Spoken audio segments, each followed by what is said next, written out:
Welcome back. A few years ago, cryptocurrencies were basically buried in the dark web, but that has changed quite a bit. Now the most famous of these currencies, Bitcoin, is finding its way into the mainstream. In fact, it's actually being used to buy real estate in New York City. Joining me now to talk all about this is Dan Geltrude, accounting professor at Montclair State University. Dan, great to have you here. Great to be here. So let's break this down for people who don't understand it. What is Bitcoin and how can it be used in real estate transactions? So it is a decentralized digital currency that you keep in an online wallet.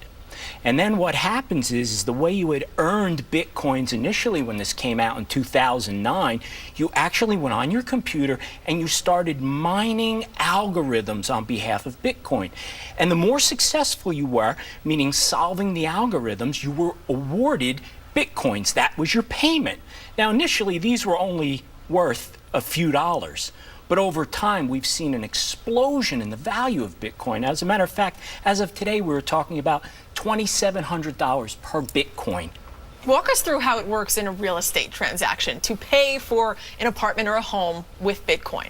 So when we think about a real estate transaction and how Bitcoin plays a role, we just have to substitute it in for, let's say, a bank wire for a down payment. So all Bitcoin is really doing is substituting the cash that would normally be in that type of transaction.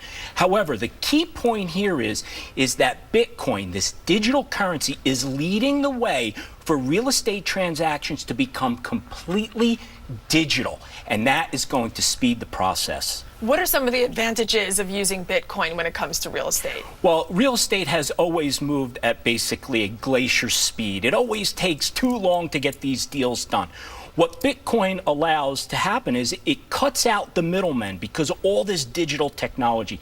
So we start to take out the brokers, we start to take out the banks, we start to take out the title companies, and they're using smart contracts, and they're using blockchain systems, which is having all this digital information that basically wipes out everybody except the buyer and the seller. Any downside to using Bitcoin when it comes to real estate? Well, what it comes down to is we don't know if Bitcoin is even going to be around tomorrow.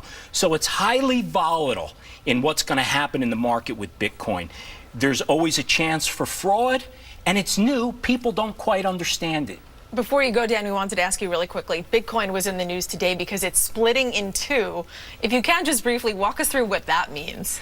Well, now we have Bitcoin Classic, which is the original Bitcoin, and now we have Bitcoin Cash. And what Bitcoin Cash is, you had a group of miners, these people that are solving the algorithms, have decided they could build a bigger mousetrap. So they're breaking off from the original Bitcoin and starting the Bitcoin Cash, which they believe is going to work much faster than Bitcoin Classic. So interesting. Thanks for breaking it all down for us. Dan Geltrude from Montclair State University. We appreciate you being here. Thank you. All right, well, in just a few weeks.